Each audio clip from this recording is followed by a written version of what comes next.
Ohayou gozaimasu. Today we're studying active verb sentence patterns. This is one of the patterns that we've learned or are learning in lesson 2. And I just want to show you a basic formula for this pattern. If we start at the top here, we have a relative time word, person, ga. That's the subject, marks the subject or the doer of the action. It can take wa as well. I've put that there. Place would take de. Direct object's going to take o. And then at the end you have an action verb. One thing you need to remember is that this sentence pattern does not work for motion verbs or to be verb sentences like ewa bides. And what I mean by action verb really is that action verbs can take a direct object. So for example, if you said, I read a book, what do you read? A book. That's your direct object.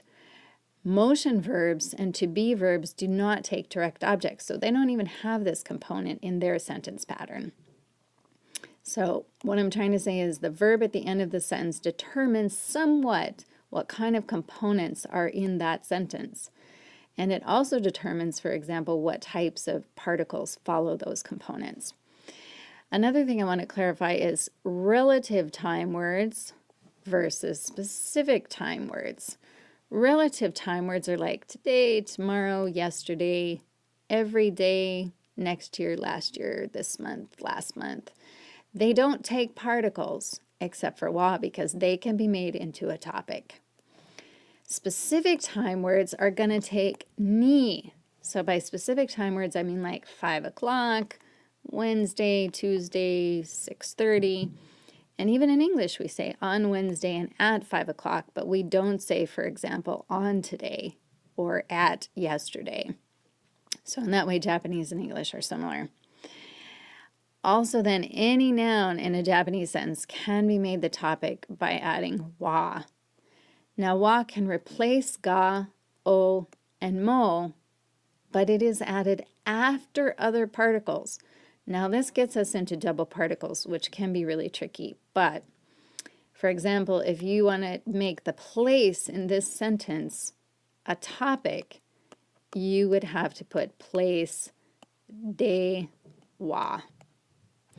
Other particles that wa follows is ewa, towa, and niwa. So let's take a look at some, also, a word, any word can be dropped along with its particle. We don't need all these components, and sometimes we won't say them. So if we're not going to use a place in this sentence, we're not going to use the day either.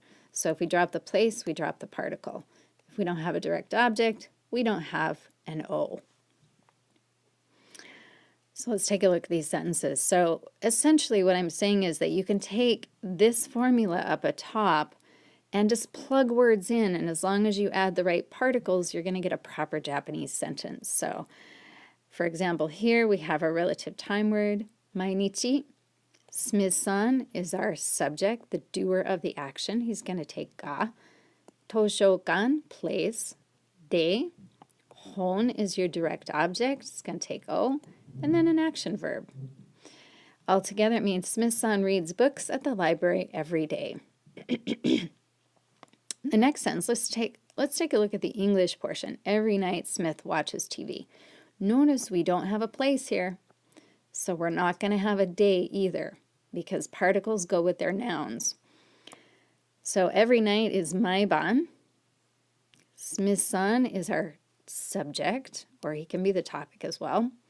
Here's our direct object, terebi. It's going to be followed by o, and then mimasu. So maiban Smith-san wa Smith-san ga terebi o mimasu.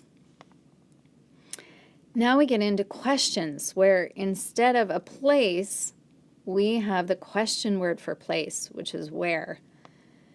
So in this case, we have Hashimoto-san wa.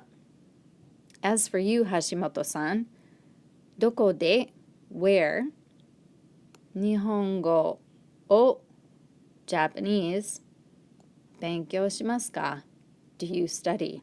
So Hashimoto-san, where do you study Japanese? So we've simply taken the place out and we've replaced it with a question word. This sentence oddly has two different ways of interpreting it. If you're talking to Hashimoto-san, it's the first one. Hashimoto-san, where do you study Japanese? But it also could mean if you're talking about Hashimoto-san, where does Hashimoto-san study Japanese? And the next one also is a question, but instead of asking about place, it's asking about the direct object. Now recall that direct objects, the question word for that is nani. So here's the whole sentence. American jin no tomodachi wa. As for your American friend, right, connected by no there, where noun 1 describes noun 2. Nihon de, in Japan, nani o, what will she do, with a ka at the end. It's over there, I can't quite see it. So what will your American friend do in Japan? The other question word that I didn't include here was dare. So dare means who. So of course we can place the person ga or person wa up there with who. So let's take a look, for example, at the first one, the first sentence. Let's take out Smith-san and put dare here. It's kind of hard to read that. So, 毎日誰が図書館で本を読みます? And of course you're going to add a ka at the end there because it's a question. So, who reads books at the library every day? Remember that it has to be dare ga, it can't be dare wa, because question words do not take wa. They can only take other particles. In this case, it's a subject, so it's going to take ga. And that's it for today.